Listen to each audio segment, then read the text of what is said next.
유명한 길인 물레길, 카누를 타고 늦여름의 정취를 즐겨봅니다.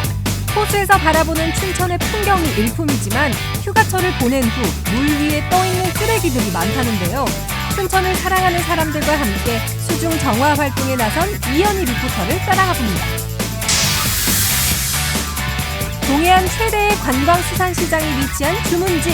최근엔 드라마 촬영지와 아이돌 그룹의 앨범 촬영지로도 많은 사랑을 받고 있는데요. 볼거리, 즐길거리 가득한 주문진의 여행 명소들을 찾아봅니다.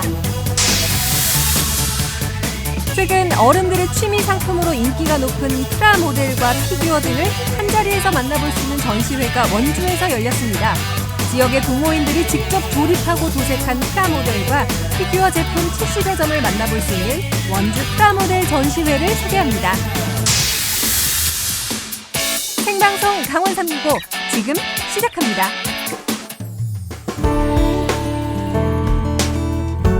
안녕하세요. 8월 27일 화요일 생방송 강원 365 김용석입니다. 안녕하세요. 박명수입니다. 요즘 지구 환경 오염 문제가 심각해지면서 일회용품, 플라스틱 사용에 대한 자성의 목소리가 높아지고 있는데요. 연말부터는 폴리 염화 비닐 소재 랩 포장 그리고 유색 페트병의 사용이 금지될 예정입니다. 네, 법률 개정안에 따르면요. 폴리 염화 비닐이죠. 네. PVC 소재의 비닐 랩은요. 이 재활용 과정에서 다른 그 원료의 플라스틱과 섞이게 되면 네. 강도를 떨어뜨린다고 합니다. 그래서 이제 의약품, 생선, 고기류 포장 외에는 사용을 할 수 없게 됩니다. 또 색깔이 있는 페트병의 경우도 재활용을 좀 방해하기 때문에 역시나 사용이 안 된다고 하네요. 네, 맞습니다. 이 개정안은 올해 크리스마스부터 시행이 된다고 하니까요. 당장은 불편하더라도 지구 환경을 위해서 지금부터 사용하지 않는 습관을 들여보시는 것도 좋을 것 같습니다.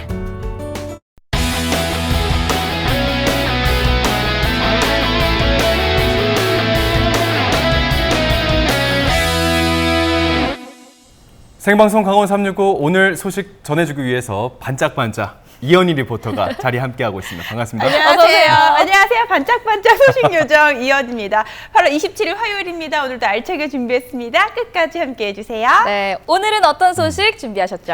네, 정말 더웠던 여름이 지나가고요. 아침, 저녁으로 선선한 가을바람이 불어오고 있습니다. 그래서 제가 이번에는 힐링 여행을 다녀왔어요. 여행을 또 가셨군요. 네. 항상 뭐 평소에도 시원하게 뭐 잘 먹고 잘 사시잖아요. 어딜 또 다녀오셨나요? 잘 먹고 잘 다녔죠. 네네. 이번에는 조금 다른 여행이에요. 저도 힐링을 했지만 저로 인해서 자연도 힐링을 했는데요. 그래요? 자연 속에서 힐링하고 자연을 아끼는 마음으로 다녀왔습니다. 화면을 통해서 만나보시죠. 그림 좋죠. 낭만이 물길 따라 흘러가는 곳 춘천입니다. 춘천을 대표하는 힐링 여행하면 바로 이 카누를 빼놓을 수 없습니다. 그림 속으로 빨려 들어가는 것 같아요. 되게 멋있다. 쓰레기다. 갑자기 왜 쓰레기냐고요? 이유가 다 있습니다. 제가 상상했던 카누 여행이 아니었는데요. 이게 어떻게 된 일일까요?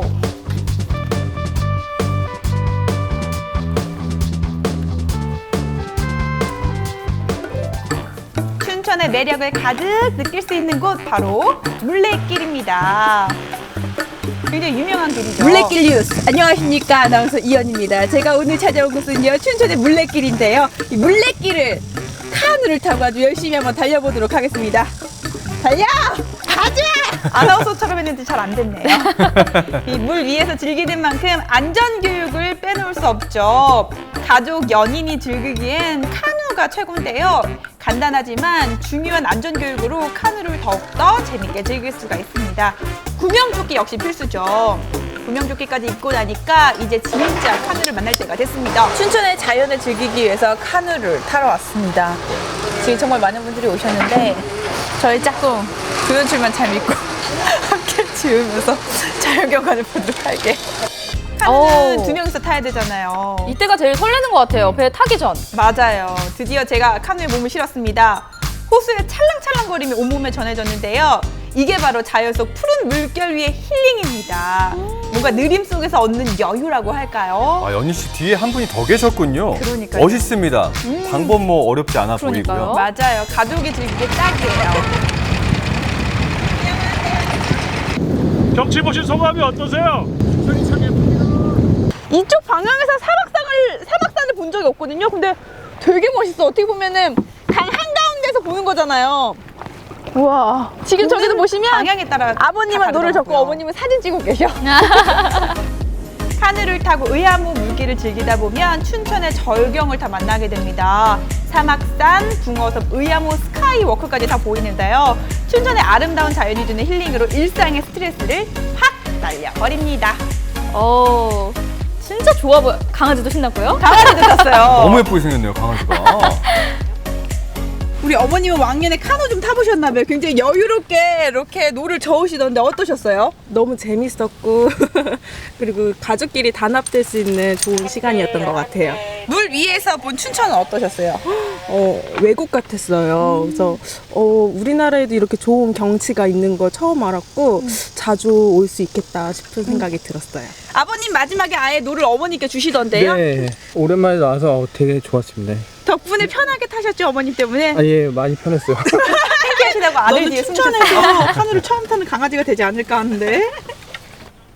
춘천은 정말 자연이 예쁜 도시인 것 같아요. 자연을 보면서 카누를 탔는데요.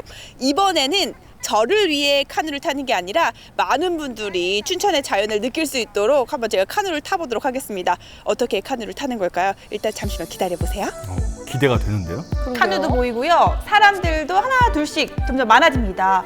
어린아이부터 어르신들까지 무슨 일이 있는 걸까요? 궁금하죠? 잠시만 기다리세요. 무슨 일이죠? 오늘 저는 분명히 카누를 타러 왔거든요. 근데 네. 보니까 다들 하나씩 이렇게 장갑을 끼고 계세요. 어떤 네. 일로 오신 거예요? 그러니까 오늘 좀 이렇게 순수한 봉사 활동할 수 있는 마음으로 이쪽 소양호 주변에 아무래도 쓰레기들이 막 둥둥 떠다니고 하는 건 이제 처리하기가 어렵잖아요. 그래서 저 특별히 좀 카누를 지원받아서 저희가 그걸 타고 같이 쓰레기를 주우면서 그런 활동을 할 예정입니다. 그럼 언제부터 이런 봉사 활동을 하신 거예요? 몇 년 전부터 이런 카누를 춘천에서 사랑하는 모임이나 이런 분들께서 같이 진행을 하면서 이렇게 소소하게 진행이 됐고요. 1년에 약 2, 3회 정도 이렇게 진행을 하고 있습니다. 쓰레기를 줍기 위한 집게부터 자루까지 준비하고 카누와 노, 구명조끼까지 완벽하게 세팅이 다 되었습니다. 역시 안전이 최고죠? 그러니까 아까 제가 언뜻 들었는데 카누를 타보신 적이 없다고 들었거든요. 근데 봉사활동에 참여를 하셔요. 근데 이게 카누를 타면서 쓰레기를 줍는 거거든요. 어떻게 네. 참여하게 되셨어요? 그냥 평소에 봉사활동에 관심이 조금 있었는데 이렇게 우연찮게 소식을 접하게 돼가지고 네, 쓰레기를 한번 주워보려고 나오게 됐어요. 근데 약간은 처음 타서 무섭진 않을까요? 걱정은 좀 되는데 크게 무서운 생각은 없는 것 같아요. 구조대원분들이 계시대요. 그럼 선생님 지난번에 하셨을 때 쓰레기 뭐뭐 나왔어요? 장판?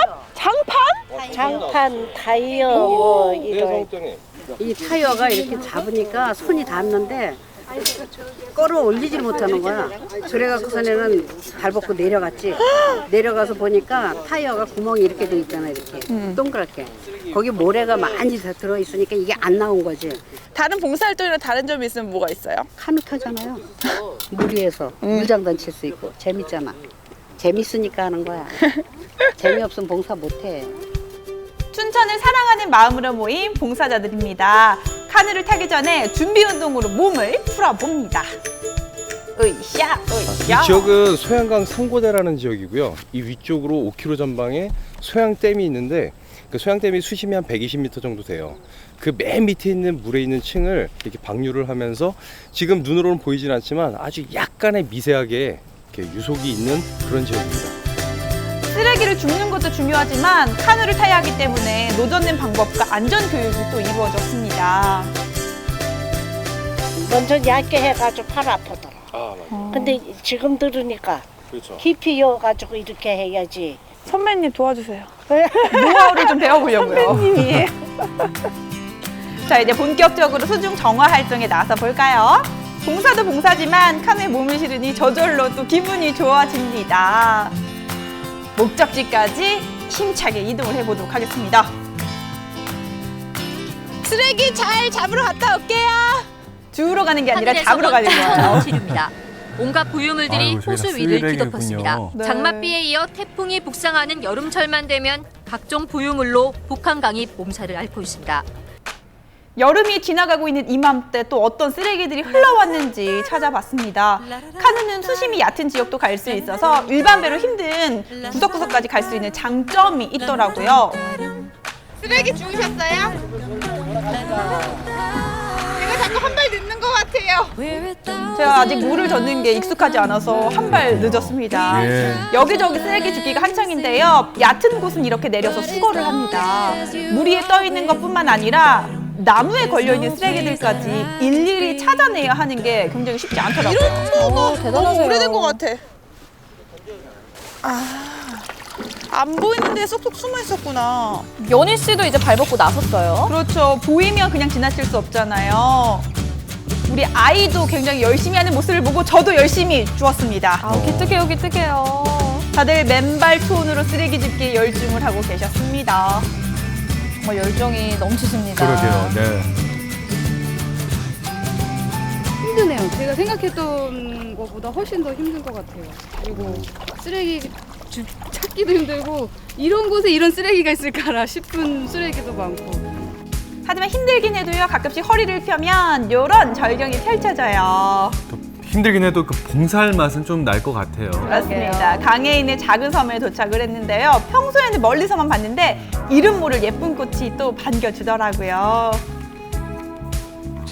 또다시 출발을 했습니다. 이거 보세요. 이런데 왜 철근이 있을까요? 참 생각지도 못한 곳에 쓰레기들이 있는 것에 놀랐는데요.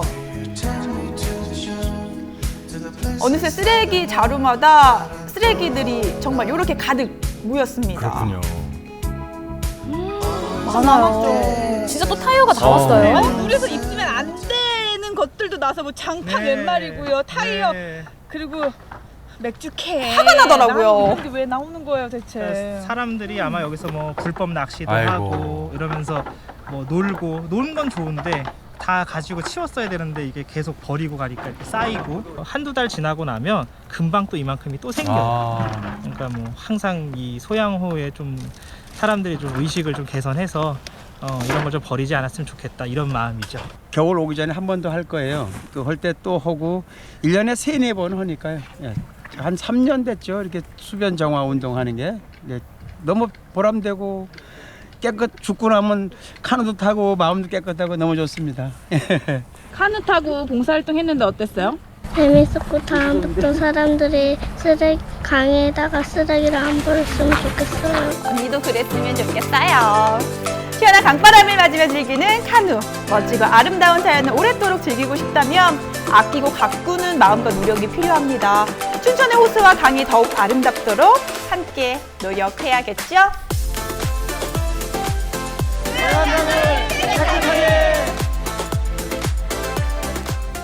아까 연희 씨한테 잘 먹고 잘 살았다고 하는데 네. 좀 죄송해질 정도로 오늘 좋은 활동하고 오셨네요. 네. 그러니까요. 아까 저희가 오프닝할 때 뭐 PVC 비닐 사용 금지된다. 네, 네. 그리고 또 아까 뭐 색깔이 들어간 페트병 이제 금지된다 이런 말씀 드렸는데 오늘 역시나 연희 씨가 갔다 온 데가 자연과 또 이런 플라스틱과 또 연관이 좀 있었던 것 같아요. 멀리서 봤을 때 몰랐는데 네. 쓰레기들이 그렇게 많을 줄 정말 몰랐어요. 좋았어요. 진짜 네. 정말 저로 인해서 자연이 힐링한 것 같죠. 예. 그러니까요. 막상 네. 카누를 그냥 탈 때는 몰랐는데 쓰레기를 주우러 가니까 곳곳에 있는 쓰레기들이 보이더라고요. 만약에 이날 우리가 쓰레기를 줍지 않았더라면 계속 물에 차곡차곡 이렇게 쌓였을 거 아니에요. 네. 그럼 점점 더 많이 물이 병들어 가겠죠. 그러니까요. 네. 저는 사실 카누를 타면서 쉽게 그냥 보이는 쓰레기만 줍는 건 줄 알았는데 네. 얕은 곳에서는 직접 발 벗고 나서서 오. 내려서 줍더라고요. 그러니까 진짜 맨발 투혼 이게 정말 대단했어요. 그러니까. 정말 눈앞에 보이니까 주로 갈 수밖에 없더라고요. 그리고 네. 화면엔 안 나지 물이 진짜 정말 차가워요. 네. 더운 여름인데도 불구하고 물에 딱 발을 담갔을 때 이게 겨울인가 싶더라고요. 하지만 다들 열정 있게 네. 맨발 투혼으로 쓰레기를 잘 주우셨습니다. 네, 카누 타시고 또 자연도 보시면서 좋은 쓰레기 줍는 활동도 하고 오셨는데 많은 분들이 좀 동참했으면 좋겠네요. 네, 저도 네. 기대를 해보도록 하겠습니다. 자, 그럼 다음 소식으로 넘어가 보도록 하겠습니다. 이번 소식은요, 영동에서 온 소식인데요. 네. 요즘 뭐 남녀노소 누구에게나 사랑받는 여행지가 있습니다. 바로 강릉의 주문진인데 연희 씨 혹시 알고 계신가요? 당연하죠. 이 주문진 하면요 동해 최대의 수산시장으로 유명한데요. 그런데 요즘에는 볼거리, 즐길거리가 정말 다양하다면서요. 오, 맞아요. 지금부터 그 주문진으로 여행 떠나야 되는 이유 조목조목 알려드릴 테니까 화면에서 함께 하시죠. 일상을 벗어나 색다른 설렘을 주는 여행. 오늘은 어디로 떠나볼까요? 동해안 최대 규모의 어시장이 있고 사시사철 활기를 띠는 이곳, 바로 강릉 주문진인데요. 저는 오늘 강릉 주문진 여행을 하기 위해 이렇게 나왔거든요. 그런데 주문진에 볼 것이 엄청나게 많다고 해요. 그런데 우리가 지금 기체할 시간이 없거든요. 어서 빨리 강릉 주문진 여행 떠나보도록 하겠습니다.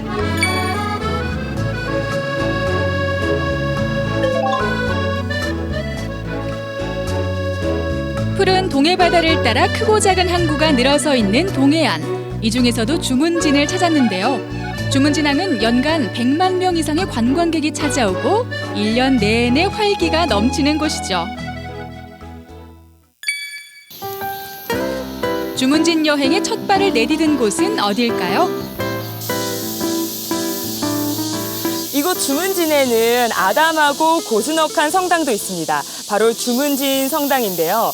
이곳 성당은 관광객들에게 많이 알려지진 않았지만 사색을 즐기기에 좋은 장소라고 합니다. 함께 둘러볼까요?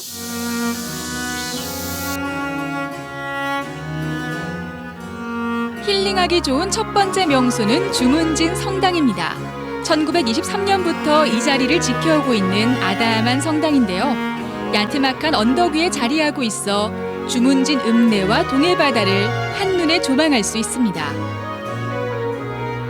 상아빛의 회벽과 뾰족한 첨탑이 돋보이는 건물은 푸른 바다와 잘 어우러져 한 폭의 그림이 되고요. 성당에 오르는 언덕길을 천천히 걷다 보면 고요한 사색이 마음속에 담겨옵니다. 이곳 주문진 성당은 산책로도 예쁘게 되어 있고 매미 울음소리도 들리고요. 그리고 성당이다 보니까 제 마음까지 경건해지는 느낌을 받았는데요. 주문진의 또 다른 힐링 명소가 아닌가 싶습니다.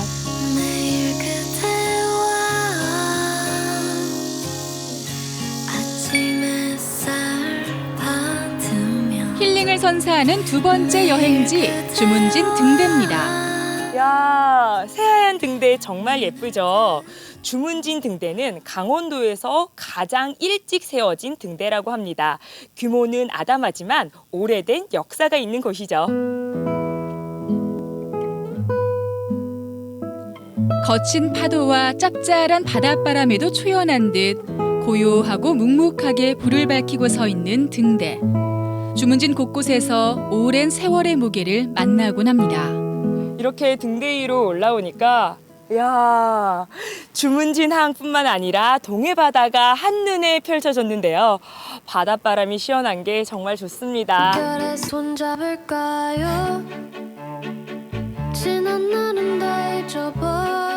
낮은 지붕들이 정답게 모여 살고 어민들은 희망으로 엮은 그물을 깊은 바다에 내립니다. 삶은 눈앞에선 끝없이 요동쳐도 저 멀리 내다보면 고요한 수평선 같은 것. 천천히 바다를 거닐며 주문진을 여행하는 시간은 마음을 다독이며 작은 위로를 건넵니다. 요즘 주문진은 젊은 세대들에게 색다른 관광 명소로 떠오르고 있는데요. 바로 이곳에 아주 특별한 버스 정류장이 있기 때문이죠. 함께 가보실까요? 버스 정류장 앞에 줄을 선 사람들, 차례로 의자에 앉아 사진 한 컷을 남깁니다. 이곳이 주문진의 새로운 명소라는데 무슨 사연이 있는 걸까요? 네, 이곳은 방탄소년단 앨범 자켓 촬영 장소입니다. 와, 버스 정류장이 꽤 이색적인데요.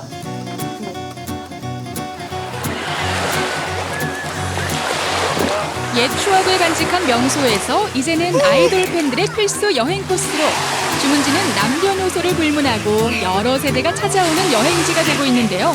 다양한 매력을 가진 주문진 여행, 다음은 어디로 가볼까요? 이번에는 바다를 조금 더 가까이서 보도록 할까요? 바로 주문진에서 출발하는 유람선입니다. 함께 가보시죠.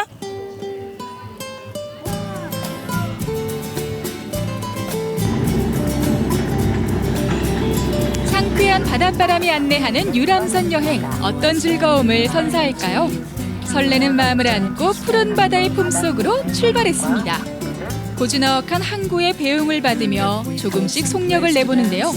아기자기한 어촌마을의 풍경은 기다란 병풍을 펼쳐놓은 듯 하네요. 와, 제가 지금까지는 육지에서 바다를 바라봤거든요. 그런데 바다에서 바다를 바라보니까 또 다른 매력이 있는 것 같습니다. 아, 원래는 이렇게 해 질 때, 일몰 때 오면은 더 멋있었을 텐데 말이죠. 조금 아쉽긴 하지만 그래도 바다에서 바라보는 육지를 보니까 또 감회가 남다른 것 같아요. 정말 멋있습니다. 와, 사진 많이 찍고 가야겠는데요?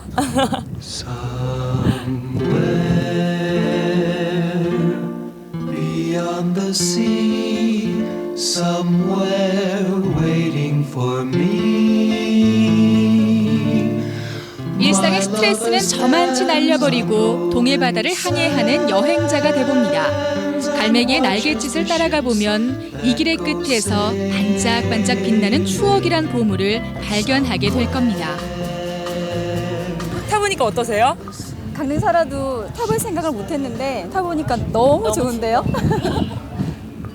네, 너무 즐거워요. 시원하고 더위도 좀 가시는 것 같아요.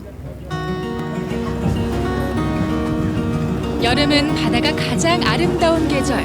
쪽빛 바다의 물결이 끝없이 펼쳐집니다. 한여름의 더위는 어느새 잊혀지고 마음속에도 시원한 파도가 밀려오죠.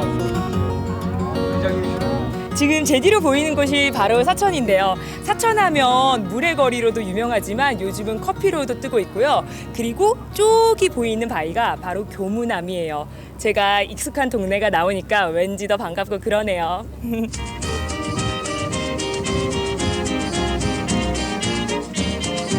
아름다운 해변 풍경을 바라보며 또 한 번 낭만과 힐링을 느껴봅니다. 이번엔 주문진의 색다른 매력을 만나볼까요? 매년 봄이면 복사꽃이 가득 피어나는 장덕리 마을. 이곳에 복사꽃 마을이 있다고 해서 찾아왔는데요. 저한테 장덕리 마을의 복숭아를 더 잘 소개시켜 주실 부녀 회장님을 모시겠습니다. 부녀 회장님! 네, 안녕하세요. 아유, 만나서 반가워요. 네. 아, 제가 듣기로는 여기 복사꽃 마을 복숭아가 그렇게 맛있다고 해서 찾아왔거든요. 그렇죠. 말만 해도 맛있고 보기만 해도 맛있고 너무너무 맛있어요. 장덕리 마을의 자랑거리는 바로 요 발그레한 복숭아. 마을 전체가 복숭아를 키우는데요. 봄이면 화사한 복사꽃이 가득 피어 축제를 열고 여름이면 싱그러운 농촌 체험 프로그램을 운영하고 있습니다. 모양도 다 너무 예쁘다. 똑! 복숭아 따는 게 힘이 다 빠지겠어요. 이 한 박스 따자면 예쁘거든. 아, 이게 조금 더 가지마다 탐스럽게 익은 복숭아가 지천. 농부의 값진 땀방울을 직접 체험해 보는데요. 동글동글 참 예쁘게도 생겼죠? 벌써 막 이렇게 군침이 돌아요. 이 안에 여름이 다 있을 것 같아요. 먹어보겠습니다. 오! 안 하겠죠? 우와! 이것은 복숭아가 아니에요. 진짜 달고요. 그리고 아주 촉촉하니 잘 익었어요. 그래서 복사꽃 마을 복숭아가 유명한 거예요. 저희 한 70년 됐어요. 이 마을에서 복숭아 농사 지는 지가요. 장덕리의 8월은 복숭아가 발그레하니 곱게 익어가는 계절. 한여름 땡볕이 어루만지고 마을 사람들의 순박함이 키우는 8월의 선물. 오늘은 주문진에 있는 명소 몇 곳을 둘러봤는데요. 즐길 거리와 볼거리가 있어서 저도 즐거운 추억 여행이 됐습니다. 여러분도 여행 떠나고 싶으시면 주문진 여행 어떠세요?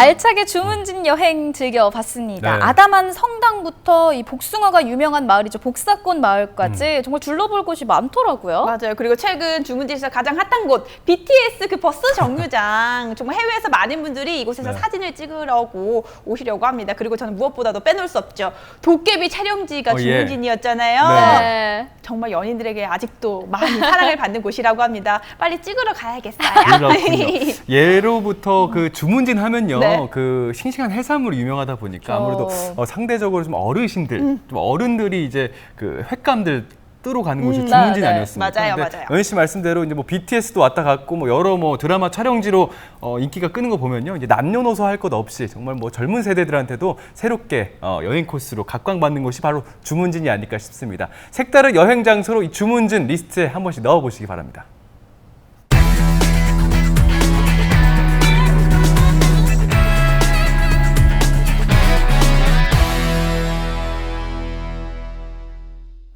네, 생방송 강원 365와 함께하고 계신 지금 시각은 6시 51분 지나고 있습니다. 네네. 전국은 지금 오늘은 포항으로 가볼 텐데요. 네, 우리 민족 하면요, 뭐 예나 지금이나 네. 활 잘 쏘는 걸로 뭐 아유. 전 세계적으로 유명하지 않습니까? 근데 일상생활에서 이 활을 접하는 게 사실 쉽진 않은데 네. 이 전통의 정신을 잘 계승해서 활과 화살을 직접 만드시는 분들이 계신다면서요? 네, 그래서 오늘 그분을 만나볼 텐데요. 바로 지난해였죠. 경상북도 무형문화재 제44호로 지정됐던 김병욱 궁시장을 만나보도록 하겠습니다.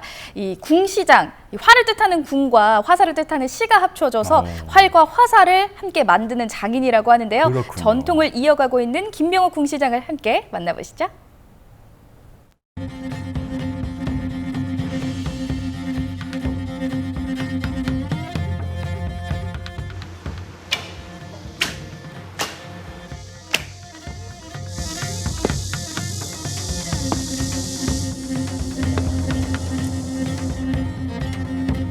국궁 연습이 한창인 권무정. 저 먼 거리의 관역을 명중시키기 위해 가장 중요한 것은 무엇일까요? 바른 자세와 바른 마음으로 쏘는 게 중요하다고 생각합니다. 마음가짐이 중요하다고 생각합니다. 중요한 건 활이 아닐까요? 활보다 화살 아닐까요? 제일 중요한 건 화살이 제일 중요합니다. 그러고 보니 권무정의 붕사들이 쓰는 화살은 연습용으로 많이 쓰는 카본 화살이 아닌 나무와 깃털로 만들어진 전통 화살입니다.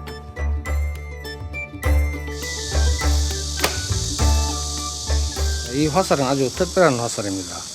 전통 방식으로 만든 화살이라 앞뒤가 참 고르고 참 이쁘지 않습니까? 경상북도 대표 선수인 이상진 명궁이 극찬한 화살. 아름다운 우리의 전통 화살은 어떤 이의 손에서 만들어진 걸까요? 이 화살은 포항죽시인데요. 김병욱 궁시장이 만든 화살입니다.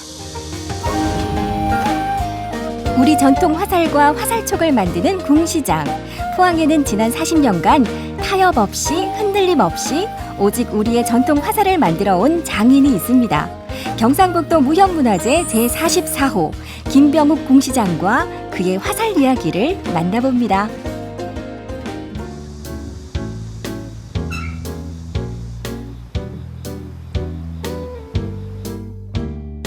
전통 화살을 만드는 포항의 한 공방. 전국에 이름 있는 명궁들이 이곳의 화살을 아껴 찾는다고 하는데요.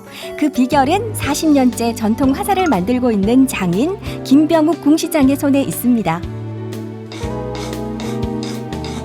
매일매일 한 공정씩 까다롭지만 정성스럽게 화살을 만드는 김병욱 궁시장. 그는 어떻게 전통 화살 제작 기술을 배우게 됐을까요?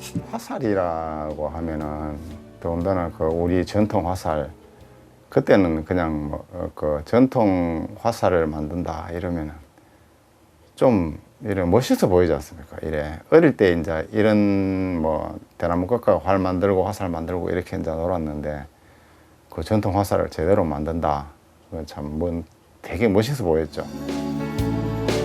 화살에 대한 애정으로 시작한 만큼 과정 하나하나 많은 정성을 쏟는데요. 40년이란 세월 동안 계속할 수 있었던 그 힘은 무엇일까요? 내가 만든 화살이 뭐 물론 다른 분들이 만든 화살에 비해서 명중률이 높고 이제 또 활 쏘시는 분들한테 선호도가 있으니까 거기에 대한 자부심 뭐 그런 것들이 뭐 제가 여태까지 이 화살을 할 수 있었던 그런 뭐 원동력이 아니었을까 뭐 그런 생각 듭니다. 작업실 한편에 마련된 전통 화살 전시실. 화살이 궁금해 찾아오는 이들에게 소개해줄 다양한 화살이 전시되어 있는데요. 길이와 초계 재료, 계급과 용도에 따라 화살의 종류도 정말 다양합니다. 이 화살은 효시라고 하고 그 명적이라고도 하는데 효시라고 하면은 이제 뭐 첫 번째 쏘는 화살을 효시라고 하는데 전시에 뭐 어떤 신호를 알릴 때 신호를 한다는 그런 화살이 날아가면서 소리가 나는 그런 소리가 날지 모르겠는데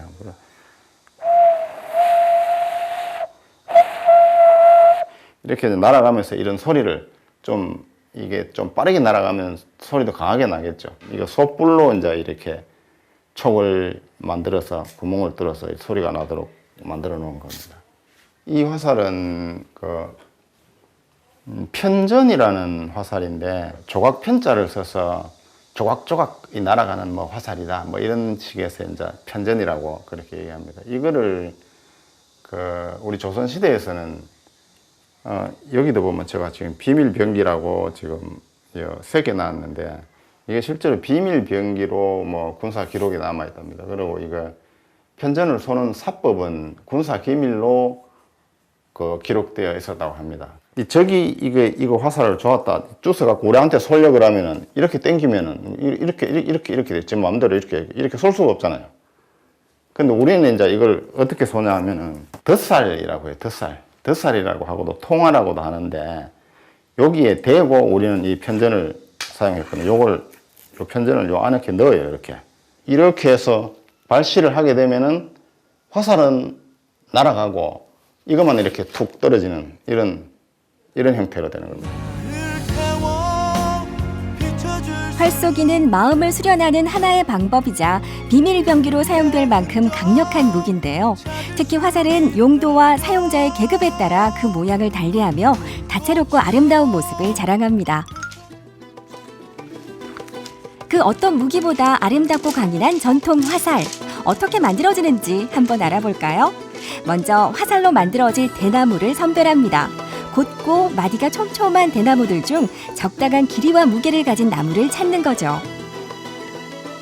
이건 돈저울이라고 이제 이거 돈으로만 표시되는 그런 저울이거든요. 조선 시대부터 보면 무게를 뭐 엿돈 7돈, 뭐 엿돈 5푼 이런 식으로 이제 무게를 해가지고 화살을 만들다 보니까 그때부터 돈저울을 아마 사용했는 것 같습니다. 전통 방식을 고수하기 위해 김병욱 궁시장 역시 돈저울을 사용하고 있는데요.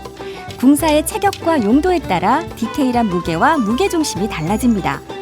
선택된 대나무는 달궈진 숯에서 초벌구이 작업인 부재비를 거치게 되는데요. 이를 통해 더 단단하고 똑바른 화살이 만들어진다고 하네요. 지금 보면은 이거 대가 보면 이거 바르지가 않거든요. 이렇게 굽었어요. 이렇게 보면 이렇게 굽었는데 이걸 구워가지고 이걸 바르게 펼 거예요.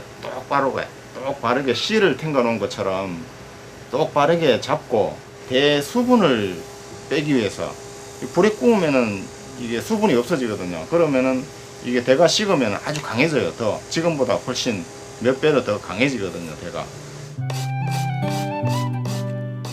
이렇게 단단해진 대나무 화살의 마디를 줄질로 매끈하게 한 뒤 재벌구이를 통해 나무에 색깔을 입히는 작업을 거칩니다. 그리고 다시 한번 전통 방식의 제작 과정을 거치게 되는데요. 바로 생선의 불회를 이용하는 겁니다. 불회로 만든 불회풀로 어교라고도 하죠. 어교. 고기 어자를 어교라고도 하는데 어교풀로 여기다가 풀칠을 여러 번 해서 말린 다음에 여기에 이제 소심을 갖다가 여기다가 감아요. 소심을 감는 거는 갈라지고 터짐을 방지하기 위해서 양쪽 끝에다가 소심을 감아요. 소심은 마르면은 여기 꽉 조여요 이게. 그래서 이게 뭐 어떤 뭐 요즘 뭐 그 신소재 뭐 질긴 실보다 이 소심을 사용할 수밖에 없습니다. 이거 여기는. 화살 하나를 만드는데 필요한 공정을 다 꼽자면 100가지가 넘는다고 하는데요. 김병욱 공시장은 그 까다롭고 어려운 과정을 매일 반복하며 화살 하나하나를 만들어가고 있습니다. 이렇게 전통 방식으로 화살을 만드는 일이 어렵거나 힘들 때는 없을까요? 하루 종일 이렇게 혼자 앉아서 하는 작업, 혼자 앉아서 자기 자신과의 싸움이라 그럴까요? 엉덩이가 무거워야 된다고 하셨는데 선생님께서 정말 뭐 꼼짝 않고 앉아서 자기 혼자서 하는 그런 작업이 외로운 직업이죠. 자기 자신과의 싸움이 좀 힘들지 않나. 현재 우리나라의 국궁 애호가는 10만 명. 하지만 전통 화살을 만드는 궁시장은 고작 10여 명이라고 합니다.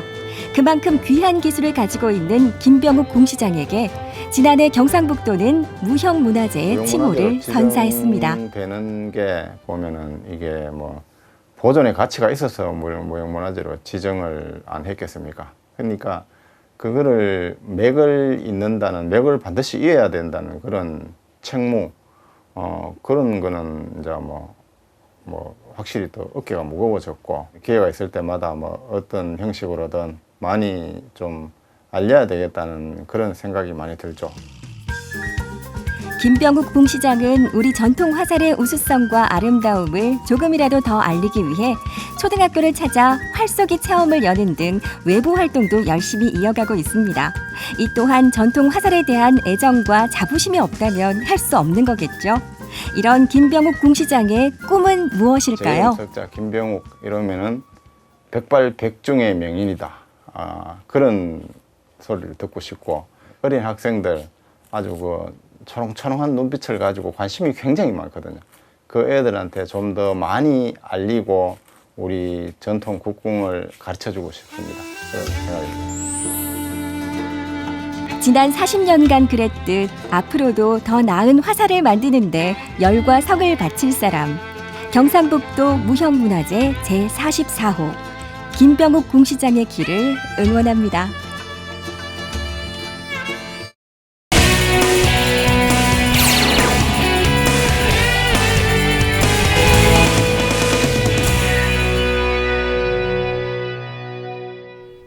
용섭 씨, 네. 혹시 키덜트라는 말씀 들어보셨나요? 키덜트 네. 알죠, 당연히. 알고 계세요? 키즈 네, 플러스 예. 어덜트 아닙니까? 오. 어른이 됐는데도 그 아이들의 그 감성하고 그 취향을 잘 간직한 채 성장한 사람들.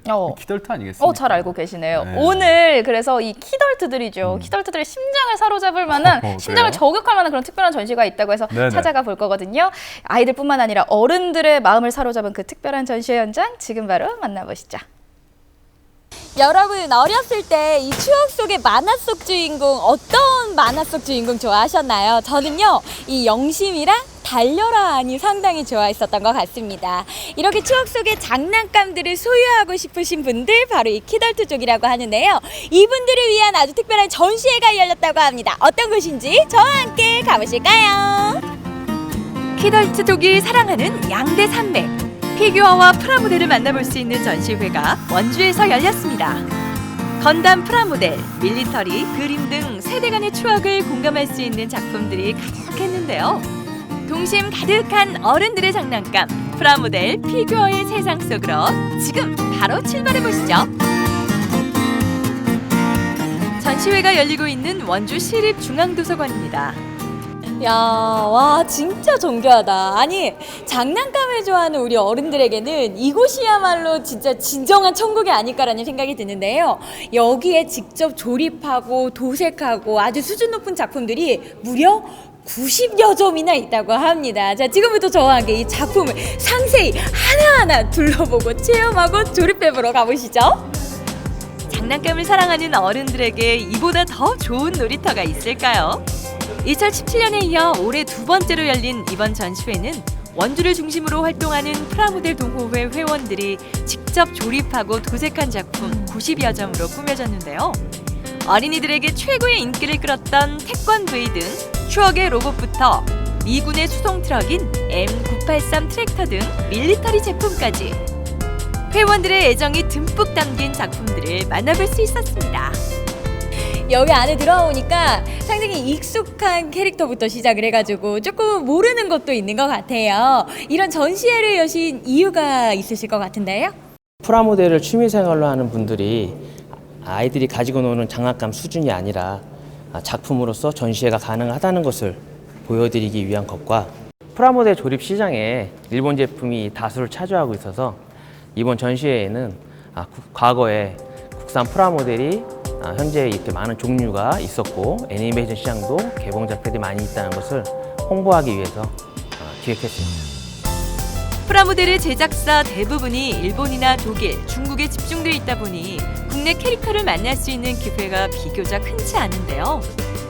동호회에서는 한국형 프라모델과 피규어들을 전시해 우리에게 좀 더 가깝고 친근하게 다가설 수 있는 전시회를 기획했습니다. 우리 어머니 지금 아드님이랑 함께 이렇게 전시회 작품들을 쭉 둘러보고 계신데요. 어떻게 좀 이 전시회에 특별히 인상 깊으신 부분들이 있으실까요? 도서관에서는 보통 그림이나 이제 이런 것들, 책이나 이런 걸 많이 봤었는데 이렇게 평상시 아이들이 이제 좋아하는 어떤 이런 캐릭터 장난감 같은 것들을 이렇게 작품으로 이렇게 볼 수 있는 것이 신선했고 아이도 조금 더 그래서 관심 있게 이렇게 살펴보는 것 같아요. 예. 원주에 이런 게 열릴 줄 전혀 몰랐고 생각보다 스케일이 크고 종류도 다양하고 퀄리티가 높아서 놀랐어요. 마치 살아 움직이는 듯한 생생함과 정교함이 생명인 프라모델. 만드는 과정도 궁금한데요. 섬세한 손길로 빚어내는 프라모델은 그 탄생 과정도 쉽지 않습니다. 보니까 이게 진짜 작품이 이렇게 탄생이 되기까지는 시간이 굉장히 오래 걸릴 것 같다는 생각이 드는데 언제 완성이 되는 건가요? 일단 오늘은 완성이 어려울 것 같고 이게 조립하는 데만 4시간 정도 걸리고요. 그리고 여기 도색까지 할 수 있는데 그거까지 하시면 한 일주일 정도 걸릴 것 같습니다. 야, 아니 제가 지금 퇴근을 해야 될 것 같은데 퇴근 시간이 점점 미뤄지고 있어요. 저희도 6시까지입니다. 그럼에도 불구하고 이거를 하시는 이유가 어떻게 되세요? 일단 프라모델은 만드는 성취감이 정말 어마어마하고요. 그리고 이 아날로그 감성이라 그래서 디지털 사회에서 느끼기 어려운 실제로 만들 수 있고 뭐 내가 원하는 대로 완성할 수 있는 그런 매력을 느낄 수 있는 매력이 있습니다. 네. 이렇게 4시간에 걸쳐 완성된 스타워즈 프라모델. 마치 금방이라도 하늘을 향해 날아오를 듯한 모습입니다. 여기 이렇게 작품들을 보니까 색깔들이 이렇게 입혀져 있잖아요. 이게 바로 도색 작업이 끝난 작품이기 때문에 가능한 거라고 하거든요. 이걸 제가 또 눈으로 확인을 해봐야 될 것 같아요. 한번 이동해 보실까요? 도색을 위해 찾은 곳은 동호회 회원의 자택. 프라모델과 피규어 마니아답게 집안 곳곳 작품들로 가득했는데요. 띠리리리리 나는 스타워즈 R2D2다. 마치 세상의 모든 동심을 품고 있는 듯한 이 공간에선 어떤 작품이 완성될까요? 선생님 일단은요 제가 이 도색 작업을 좀 하기 위해서 여기를 찾아봤는데 도색 작업을 하기 전에 곳곳에 지금 여기에 뭐 프라모델 작품부터 시작해서 막 천공입니다. 엄청 많네요. 네, 좀 많죠? 네. 여기 있는 것들은 대부분 저희가 요즘 두 부부가 피규어 페인팅에 많이 빠져 있거든요.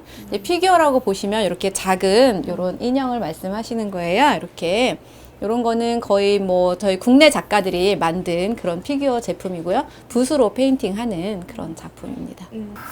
도색 작업은 프라모델이나 피규어를 처음 만들어보는 이들이 가장 어려워하고 쉽게 포기하는 부분인데요.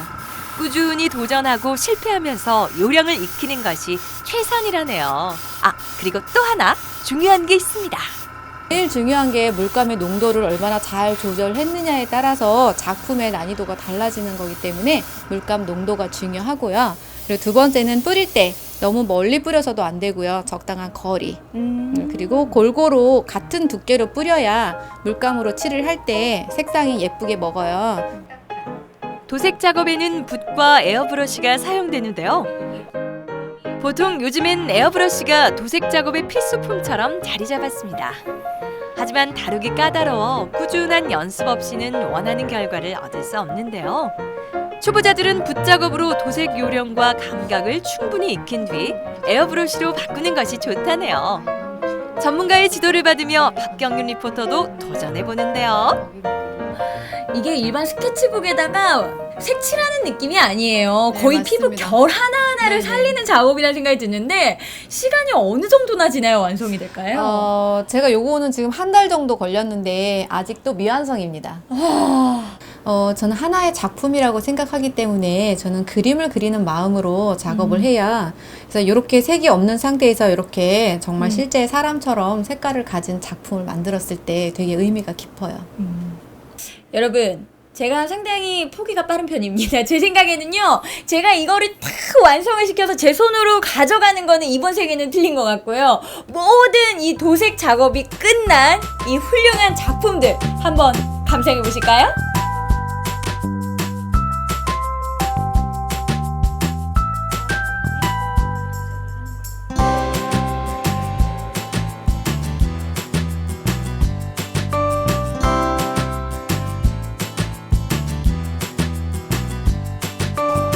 모르는 캐릭터여도 괜찮으니까 너희가 그림을 보고 선택을 해보세요. 전시회에서는 관람객들을 위한 체험 행사도 열렸는데요. 좋아하는 캐릭터를 오리고 붙여서 만드는 캐릭터 부채 만들기입니다. 수준 높은 모형 작품들도 감상하고 내 손으로 직접 캐릭터 부채도 만들고. 우리 친구들 오늘 어땠어요?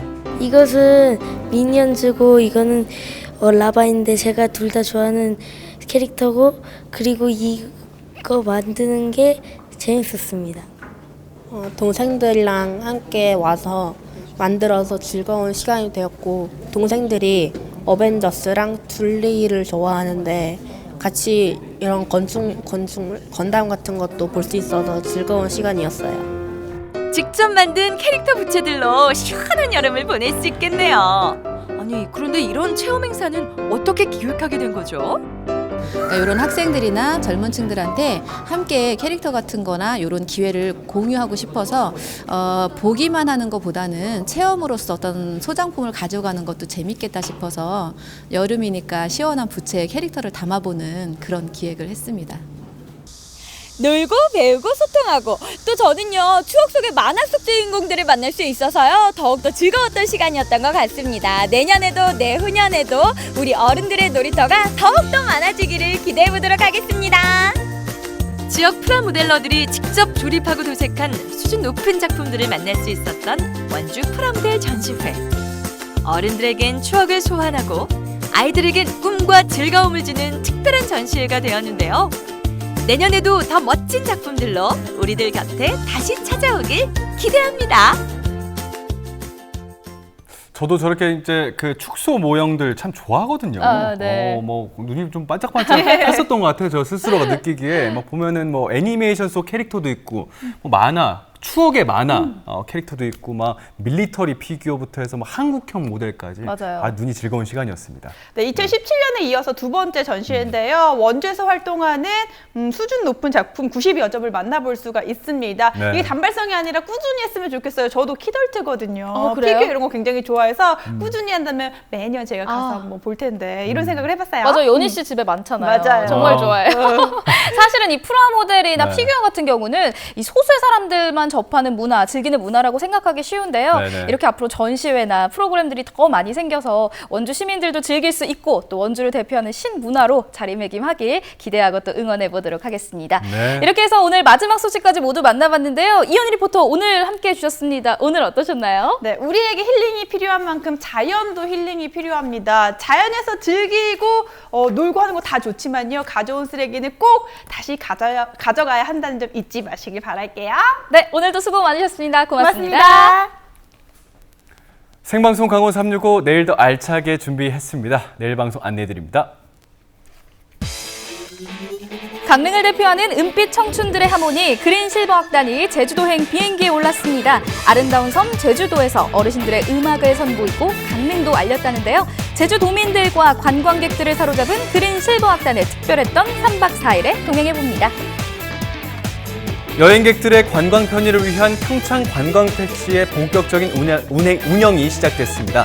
가고 싶은 관광지를 택시를 이용해서 자유롭고 편하게 즐기는 것은 물론 현지 기사의 친절한 안내와 설명까지 함께 들을 수 있는 평창 관광택시로 평창 여행 떠나봅니다.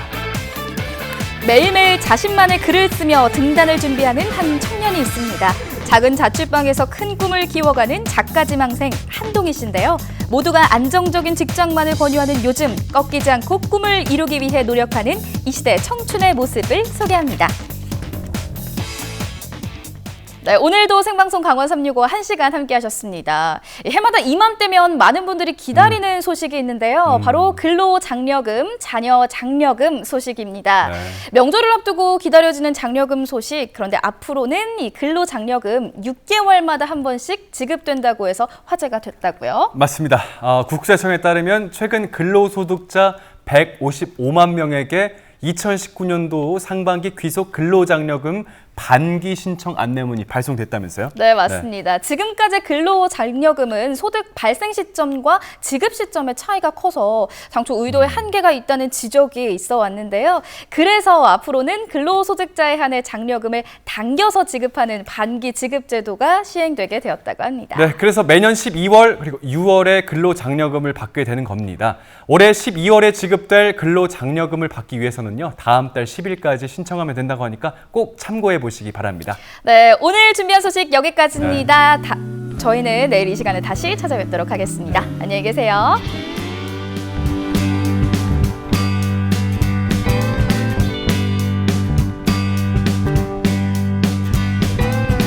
환하게 빛나거나 캠퍼스 커플 눈이 부신 아침 햇살처럼